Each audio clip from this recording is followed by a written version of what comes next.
Boa tarde, desculpem o pequeno atraso aí na correria. Então, eu sou a professora Lília, eu sou a professora da área de sânscrito, somos só 2 docentes, né? Eu não sou filósofa, tá? A não ser nas horas vagas. Eu sou linguista, a nossa formação é linguística, então eu vou dar uma outra perspectiva, não vou fazer nenhuma espécie de comparação com as tradições filosóficas aqui, eu vou tratar exclusivamente do autor, mas tem um monte de texto, a gente trabalha com texto, então tem um festival de textos, né? E vou mostrar para vocês o texto como ele é, não é? O texto original dos pensadores. Então, esse é o nosso herói do momento, pelos próximos 45 minutos, é o Adi Shankaracharya, né? Shankara era o nome dele mesmo, né? Adi significa o primeiro, porque depois dele houve uma sucessão de Shankaras, né? Na ordem monástica, e Acharya significa mestre, professor, né? Então, o primeiro mestre Shankara.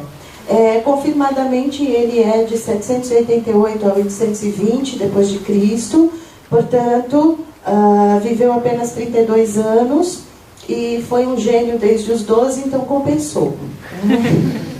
E ele não morreu porque essa ideia de que o professor Mário Scrovieiro havia comentado, que é a questão de viver a filosofia que você estuda, ou prega, ou busca, não é? E isso, no caso da Índia, a imagem do sábio é a imagem do iluminado, não é? Do que está em paz, porque se ele for um infeliz como eu, por exemplo, ele não siga um guru assim, tá? Procure alguém que está muito, muito bem, né? E esse é Shankaracharya, um Brahmane Shivaíta da região de Kerala. Ele nasceu em Kaladi, no sul da Índia, de família bastante ortodoxa, mas que ele acabou, é engraçado, ele foi extremamente ortodoxo e ao mesmo tempo extremamente inovador, não é? No sentido de que a obra dele foi tão importante que os autores que o antecederam, os trabalhos sânscritos não se conservaram. Isso a cultura está dizendo, esse é o melhor, então é daqui em diante, né? E quando se fala em Vedanta, na Índia, né, pressupõe-se a filosofia dele, o Advaita Vedanta. E quando se trata de qualquer dos teóricos filósofos vedantinos dos séculos posteriores e da Idade Média, não é? Aí é que será necessário especificar qual escola do Vedanta, não é? Porque a escola Advaita Vedanta é, assim, leigamente traduzida como a escola monista, né? Existe a escola dualista, existe a escola monista, dualista, e do dualismo qualificado, enfim. Não me perguntem sobre as outras, né? Mas mesmo a escola, a tradição do Vedanta, alguns séculos depois, sofreu uma cisão, né? Então tem uma cisão de interpretação dos escritos dele, né? Que por sua vez, né, qual é o papel dele? Né? Interpretar a porção última dos textos sagrados, dos Vedas, né? Então, eu vou tratar exclusivamente dos textos dele, não dos seus discípulos e nem dos desenvolvimentos filosóficos posteriores do Advaita Vedanta. O último aconteceu, né? Não dá para dizer tão pontualmente assim, mas um movimento dos últimos 200 anos, né, que é o chamado Neo-Vedanta, que estabelece aí, né, por força da colonização, aí, sempre, aliás, o cristianismo na Índia existe desde o século I depois de Cristo, mas desde o século XIX agora, existe o Neo-Vedanta, que é uma leitura que agrega, não é, não o cristianismo, e sim o evangelho, mas lido sob a perspectiva hindu, não é, vedantina. Vedanta significa Veda-anta, não é? Anta em sânscrito, eu costumo dizer, não é um mamífero de grande porte e pouco discernimento. Anta significa o fim, ou a ponta ou a extremidade de alguma coisa, não é? Então, Vedanta é o fim dos Vedas, e assim como no português, não é? O fim em ambos os sentidos. O fim como o último pedaço dos livros sagrados, não é? A última porção, e o fim como a finalidade última ou a sabedoria última, não é? A grande sabedoria dos Vedas.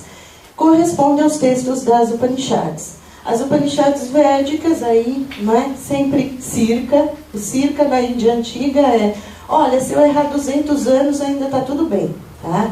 Não é? Mais ou menos por aí, séculos 9 a 7 a.C., no caso das Upanishads anexadas aos Vedas, que são as mais antigas, não é?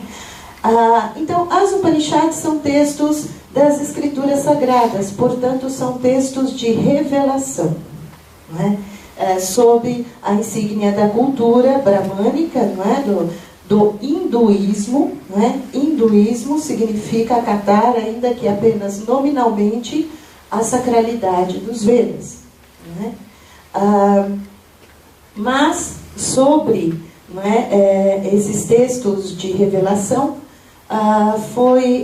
várias escolas interpretativas foram se constituindo, e o tratado fundamental do Vedanta Darshana, ou ponto de vista do Vedanta sobre a realidade, é o Brahma Sutra, autoria de Badarayana, e ele é estimado por volta do século II a.C., não é?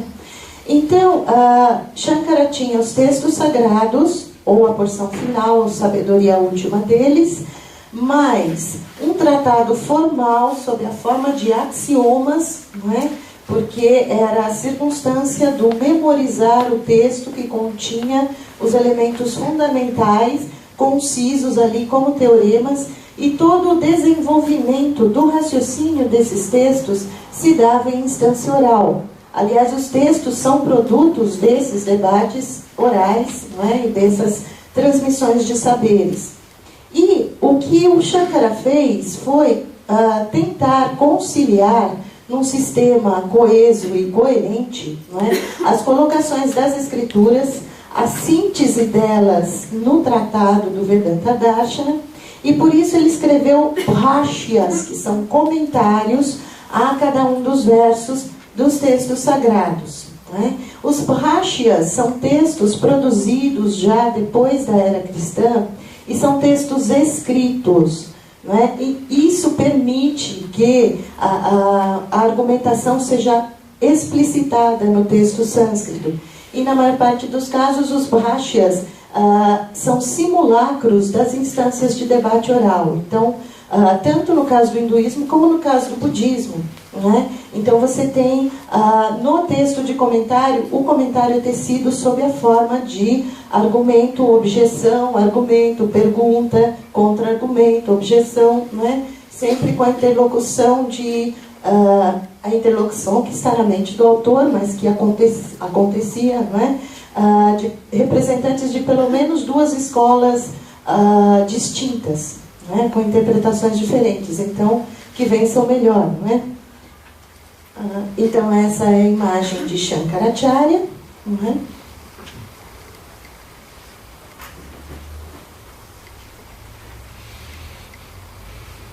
Bom, o que o Shankaracharya decidiu fazer? Conta a lenda, ele deixou a casa dele aos 8 anos de idade e foi se tornar discípulo de um grande mestre que vivia nas cavernas às margens do rio Narmada. E ele resolveu conciliar as escrituras num todo coeso, uma leitura que se transformasse, não é, numa explicação completa e que desse sentido a todas as escrituras. Obviamente, as escrituras são, eventualmente, contêm passagens que se contradizem entre si, não é? E isso acontece, não é, com a sucessão dos textos. E aí ele tentou, e conseguiu, a meu ver, pelo menos sob a perspectiva argumentativa, não é? Reinterpretar de forma a fazer com que essas escrituras estivessem realmente todas falando da mesma coisa, não é? Então ele estabeleceu, né, a literatura de comentário dele, que é a mais importante, que os discípulos vão desenvolver em todas as falhas filosóficas, isso vai ser reelaborado pelos discípulos, não é? Pelos seguidores da escola, mas ele dividiu os textos fundamentais da sabedoria em 3 partes, que ele considera, ele chama de Prasthanatraya, não é? O tríplice caminho ou tríplice método da sabedoria. Então, em primeiro lugar, você tem, não é? A revelação, os textos das Upanishads, a sabedoria que vem da antiguidade, né? Em segundo lugar, você tem uma base racional para a colocação dos elementos desses textos de revelação, que é Yukti. E isso é representado pelos Brahma Sutras. Então ele comentou 10 Upanishads Védicas, depois comentou o Brahma Sutra, um tratado grande, e depois ele divide como terceira parte, para realizar toda essa sabedoria, a parte da prática, para transformar em experiência, não é? Ou em experimentação, aquilo que a filosofia e a racionalidade apontam como fato provável, não é? E pelo texto de revelação é o fato, não é? E a prática estaria aí representada pela Bhagavad Gita, que embora não esteja nos Vedas, né? Para quem não sabe, a Bhagavad Gita está no Mahabharata, né? Poema épico, o maior do mundo, mas ele considera, e na verdade a Bhagavad Gita ela tem na Índia uma autonomia de sacralidade por si mesma, não é? Então ela flutua à parte, não é? E os capítulos da Bhagavad Gita na verdade se auto-intitulam, cada um deles, Upanishad, não é? Bom, primeiro nós vamos pegar de onde ele tirou o nome, não é? Da sua linha interpretativa, que se chama Advaita Vedanta, não é? Essa é uma passagem da Chandogya Upanishad, não é? Um texto sagrado dos Vedas, não é? De revelação. E existe essa passagem, então eu estou com um texto aqui em torno dos séculos 9, 8, não é? No máximo 7 a.C., esse texto já existe, não é? Esse saber circulando. E aí tem um diálogo, e o pai diz ao filho: ó de bela face, no princípio isto era apenas a existência, sat, né? Particípio presente da raiz as, que é o verbo ser, não é? Às vezes traduzido como ser, né? Ó de bela face, no princípio isto era apenas a existência, uma apenas, sem segundo, advi, literalmente sem dois. Uns dizem que no princípio isto era apenas a não existência, asat, uma apenas, sem segundo, e que dela emergiu a existência. Ó de bela face, de que forma poderia a existência emergir da não existência? Mas certamente, ó de bela face, no princípio havia apenas a existência, uma apenas, sem segundo, ekameva advitiyam, não é? Então daí sai o nome, não é? Advaita Vedanta, não é? No fim dos Vedas, a dual, sem dois, não é? E o grande sacrifício, não é? Metafísico e argumentativo de Shankara será conseguir reduzir, não é? A uma unidade, a um absoluto, todas e quaisquer colocações dos textos. Não é? Então ele vai trabalhar para construir um sistema em que afirme-se como realidade última de todas as coisas, uma, não é? Uma coisa só, um absoluto. Não é? E, é claro, nos textos de exegese, não é? Nos trabalhos filosóficos que giram em torno dos textos de revelação, além da inferência lógica, da argumentação, da percepção sensorial, de todos os meios racionais de se construir conhecimento, sabemos também pelas nossas tradições escolástica patrística que o próprio texto sagrado é citação de autoridade na argumentação, não é? O que não impede que a mesma passagem sirva como citação de autoridade para 3 ou 4 escolas com pontos de vista distintos, não é?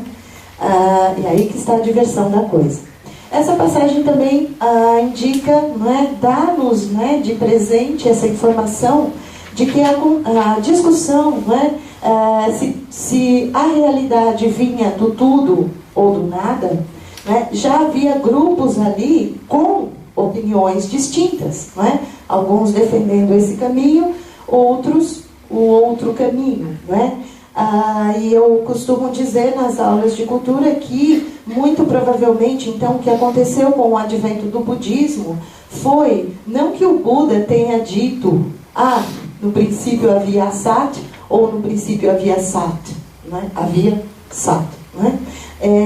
Na verdade, os próprios grupos que sempre existiram defendendo o zero, digamos, como fundação do universo, né, apropriaram-se do discurso budista, do budismo, colocando-se como oposição à posição do hinduísmo e dos textos sagrados, que é a posição de explicar o universo pelo nascimento do Um. Né? Isso é um comentário que, se não me engano, é o Joseph Campbell que faz um prefácio a um de seus livros, mas que ele estava conversando, enfim, não é, com... ainda quando era um jovem mestrando, estava numa conferência de religiões e estava conversando com um jovem monge hindu, dizendo que não tinha conseguido entender ainda a diferença, né, do hinduísmo para o budismo, porque há muitas coisas em comum. Né? Aí esse monge sintetizou assim: olha, você pense, não é? E chegue à sua constatação de qual seria, então, a origem, a causa do universo, né, dos seres. Não é? Se você constatar para você que tudo veio do zero, não é? Se a síntese máxima que você chegar for zero, você é budista. Se a síntese máxima que você chegar for um, você é hinduísta. Não é muito simples, né? Mas não é tão simples assim, porque você pode ser hinduísta com 2, 3, ou múltiplos, ou infinitos, enfim, não é? Tudo menos zero. Bom, vamos adiante. Falei que vocês iam tomar um banho de texto, não é? Mas agora vocês vão ver, não é? Não a descrição de como funciona essa filosofia indiana, mas ela ali, não é? Kenopanishad, não é? Tem essa passagem, não é? Descrevendo o absoluto, que é denominado em todos os Vedas, em toda a cultura, como Brahman. Não é cerveja, não, é o absoluto.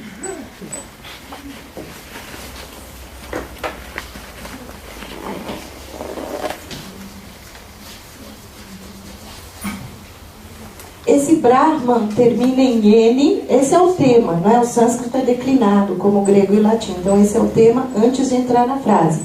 É um substantivo neutro, o que é muito conveniente, não é? O absoluto não é masculino nem feminino, porque isso vem depois, não é? O absoluto é um neutro, é um conceito neutro, não é? Um conceito abstrato para nós, não é? E não confundam com Brahma, sem o N, que é o terceiro aspecto, não é? Na verdade é o terceiro que nasce, mas a gente conta ao contrário, né? Da Trimurti indiana, Brahma, Vishnu e Shiva. Então Brahma seria o aspecto criador. Esse é outro, esse é o Brahma. Sem o N é substantivo masculino, é um ente, criatura, manifesto, relativo. Tá? Brahma é o absoluto, é neutro. E aí aqui no Upanishad, o texto de revelação tem essa passagem, descrevendo o Brahma. A visão não chega lá, nem a fala, nem a mente. Não sabemos, não compreendemos como se possa ensiná-lo. E aí um trecho, isso é só um pedacinho do comentário de Shankara, apenas a essa estrofe, não é? Ele diz: quando uma palavra expressa pelo órgão da fala revela sua própria ideia, diz-se que a fala chega ao objeto. Mas Brahman, o absoluto, é o si mesmo dessa palavra. Vou ter que parar. Eu vivo parando, né? Que tem aula comigo, não consegue, é uma aula para ler um texto, né? O que está aqui sendo traduzido como si mesmo, não é? É exatamente o pronome reflexivo si mesmo, ou eu mesmo, ou próprio, em sânscrito, que é Atman.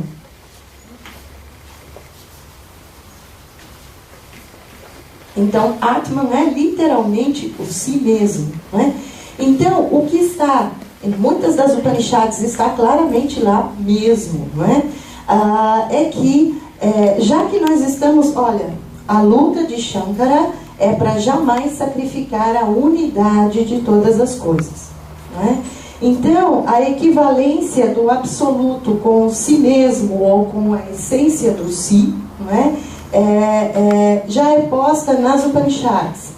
E é através disso que o Vedanta vai construir a teoria de conhecimento e o conceito de Maya, que é digamos, o tema principal aqui, que eu espero conseguir chegar a ele, porque sou tão prolixa, mas vamos lá, não é? Então, esse é o si mesmo.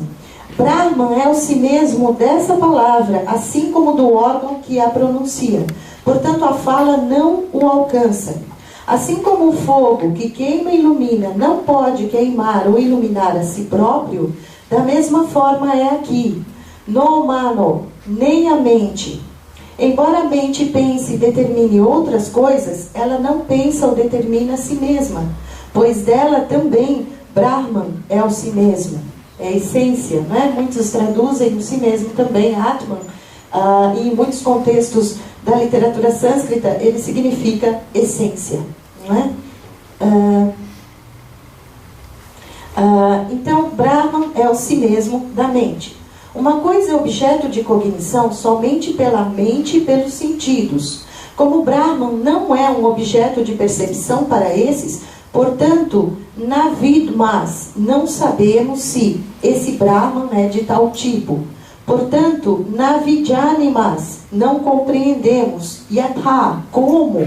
Etat, este Brahman, anushishyat, deve ser ensinado, instruído a um discípulo. Este é o significado.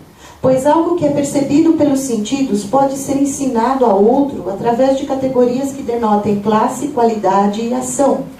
Brahman, o absoluto, não está imbuído dessas categorias, por isso é muito difícil convencer os discípulos acerca dele por meio da instrução.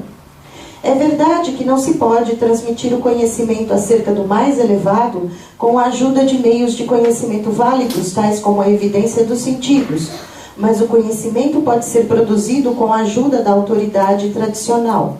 Portanto, a autoridade tradicional, as escrituras, a Agama, é citada para transmitir o conhecimento acerca dele. Outro, Brihadaranyaka Upanishad. Com o tempo a gente acostuma, é só treinar, viu? Essa é outra Upanishad das mais antigas e das mais extensas, não é? E tem essa passagem. Indra, que na época dessa Upanishad era o soberano dos deuses, não é? Indra, através de Maya, é percebido como muitos. A ele estão ligados 10 órgãos, 100 vezes 10. Ele é os órgãos, ele é 10 e milhares deles, muitos e infinitos. O absoluto, Brahman, é sem começo nem fim, sem interior nem exterior. Este si mesmo, Atman, é Brahman, que a tudo percebe. Este é o ensinamento. Né? Então eu tenho aqui, essa é o Upanishad, esse é o texto de revelação, né? Não é o Shankara falando.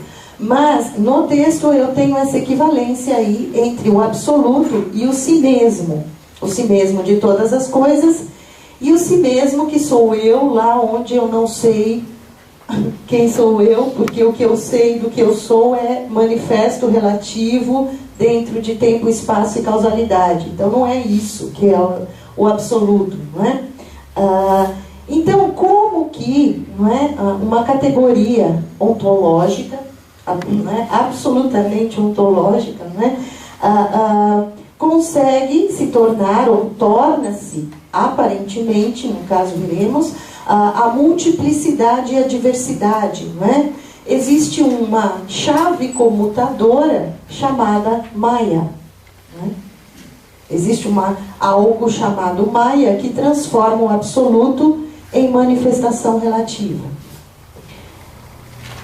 Mas, aí, isso estava no Upanishad. Agora, quando eu chego na Bhagavad Gita, eu tenho uma situação diferente, porque aí eu tenho um Deus pessoal, ali encarnado na figura de Krishna, que é o Criador, mantenedor, sustentador, não é? É o onisciente, é o Deus, é o Senhor. Aí a situação vai ficar mais complicada para o Shankara resolver, hein? E aí tem essa passagem, por exemplo, da Bhagavad Gita. embora eu seja não nascido de essência imutável, Avyaya Atma, não é? Ou de si mesmo imutável, como queira, não é? O Senhor de todas as coisas, Bhutanam Ishvaro, ao comandar minha matriz fenomênica, Prakriti, que seria, é um conceito que vem desde as Upanishads e na verdade pertence a uma escola dualista chamada Sankhya, não é?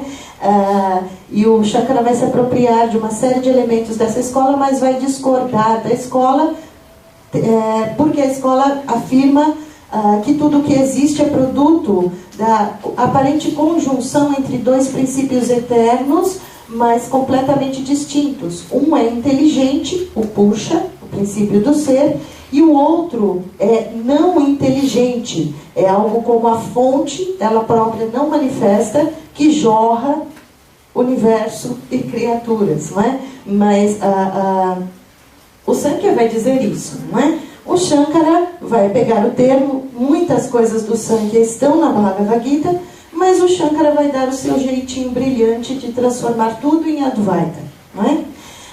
Mas a passagem da Bhagavad Gita diz isso: ao comandar minha matriz fenomênica, eu me desenvolvo, Sambhavami, literalmente eu nasço, eu surjo, através de minha própria Maya, Atma Maya.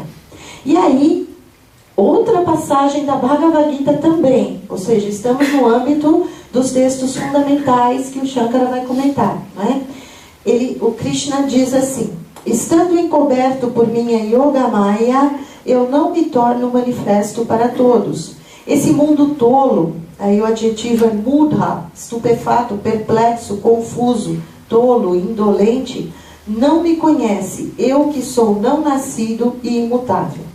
Aí vem o primeiro pepino metafísico para o Shankara, não é? Como que eu posso personificar o absoluto? Se eu personifico o absoluto, eu o tiro da condição de absoluto e o jogo numa relação sujeito-objeto. E aí eu não estou mais no absoluto. O absoluto não pode ser, não pode, digamos, conceitualmente corresponder a um Deus pessoal. Isso fica complicado, não é? Qual que é a coisinha que faz isso acontecer? De novo, a coisinha chamada Maya. Que será que é Maya? Essa chave comutadora, isso que faz o absoluto, que é afirmado como realidade única, aparentar ser universo, criaturas, tempo, espaço e causalidade, não é? Essas coisas não estou dizendo porque são bonitinhas, elas estão lá mesmo. Tempo, espaço e causalidade são Maya. Mas Maya não é só isso, não é? Isso é o que menos a define. Problemas. Então eu até deixei de forma arrumadinha até para mim mesma, porque eu sou muito perdida. Então esses são os dois grandes pepinos do Shankara que ele tem que resolver na sua filosofia, não é? Então ele teria que explicar as passagens conflitantes das escrituras.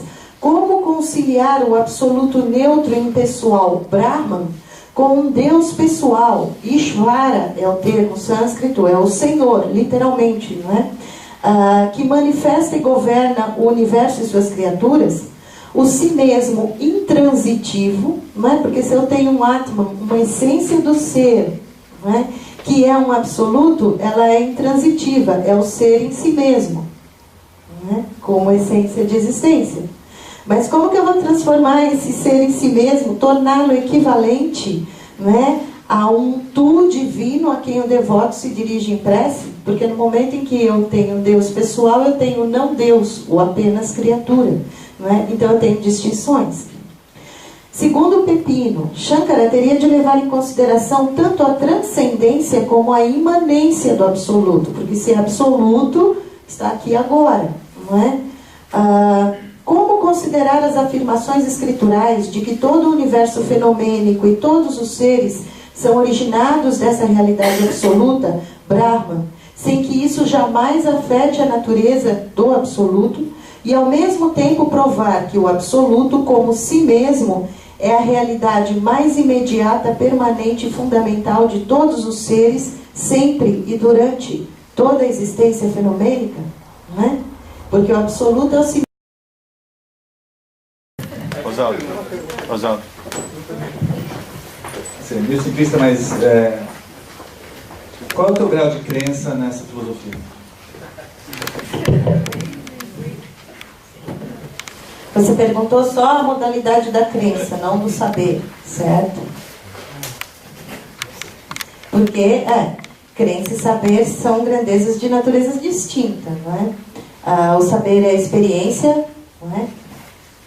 Por qualquer um dos 3 métodos, ou pelo método do silenciamento, da meditação, e a crença normalmente precede, não é? No caso de algo que não pode ser percebido pelos sentidos, nem inferido logicamente, só com a crença eu vou tentar descobrir.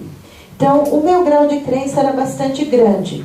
O meu grau de saber é pequeno, mas é enorme demais para não alimentar o resto das minhas crenças, não é? Eu já tive experiências, não muitas, mas uma só já basta para você saber que há mais entre o céu e a terra do que sonha a nossa vã filosofia, né? Sim, eu creio plenamente, porque uma coisinha assim eu sei.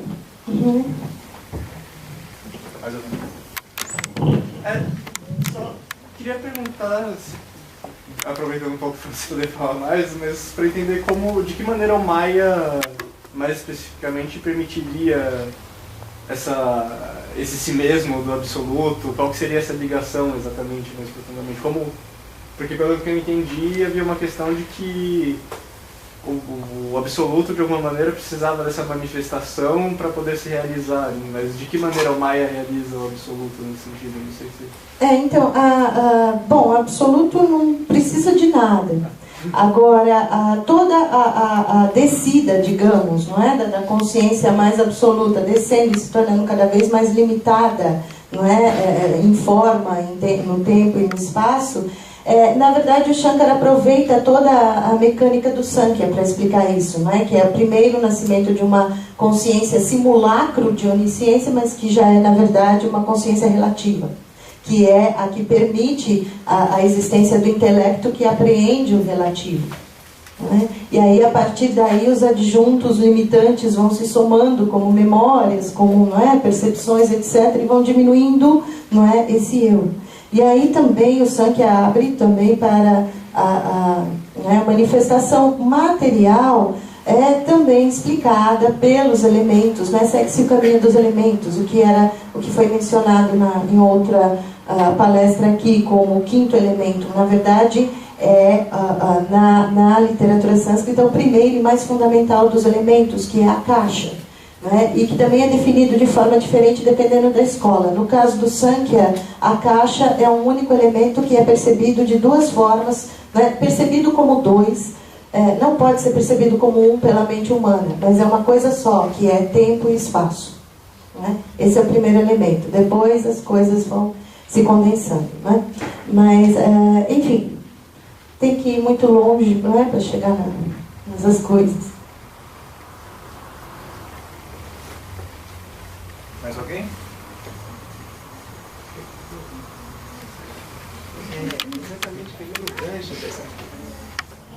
Exatamente pegando o gancho dessa pergunta do Lucas, uma questão metafísica clássica essa, porque se o absoluto não falta nada, então mesmo que, bom, eu posso entender a forma como a partir de Maya ele entra dentro do plano manifesto, há uma pergunta do tipo, mas então por que o absoluto sai de si mesmo, né, e entra nesse campo do movimento fenomênico? Esse é um tipo de questão que eu sei que existe uma espécie de resposta metafórica, do tipo, é um jogo, é uma brincadeira, né? Então se você pudesse falar nisso, eu acho que seria interessante, né? Até porque eu acredito que esse é um dos pontos básicos da crítica ao budismo, né? A questão do zero, porque aí eu não preciso dar conta desse tipo de questão, porque o absoluto então sai de si mesmo e ele entra no jogo.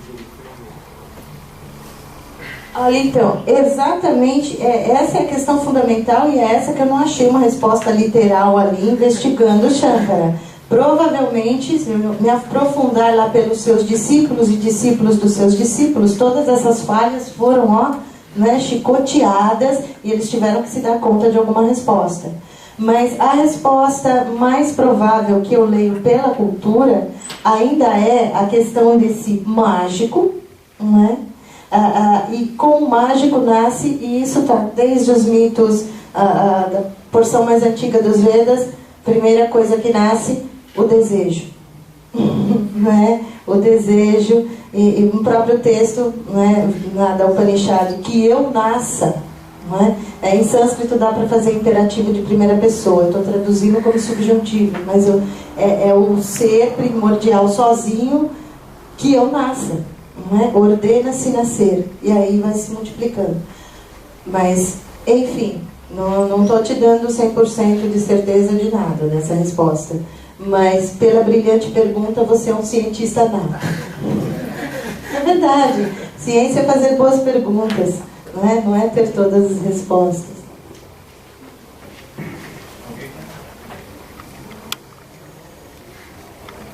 É que assim, Swami Vivekananda, que foi um grande estudioso no século XX do Advaita Vedanta, diria que essa extração do não dual para o dual seria exatamente o movimento compulsório do que eles chamam de yugas, né?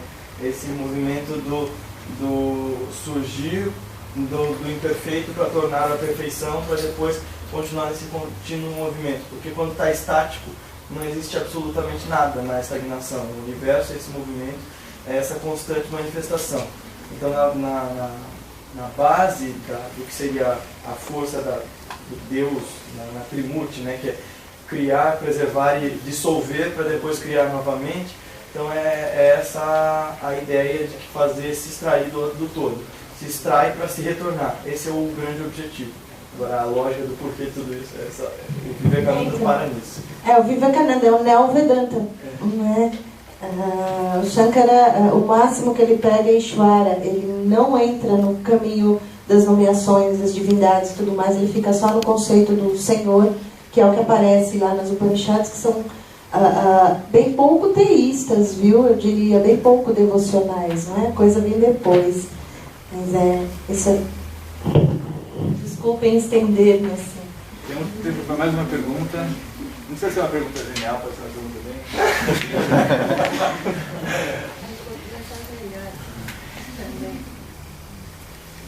Não, cheguei em silêncio. Quem sabe a gente descobre o absoluto, né?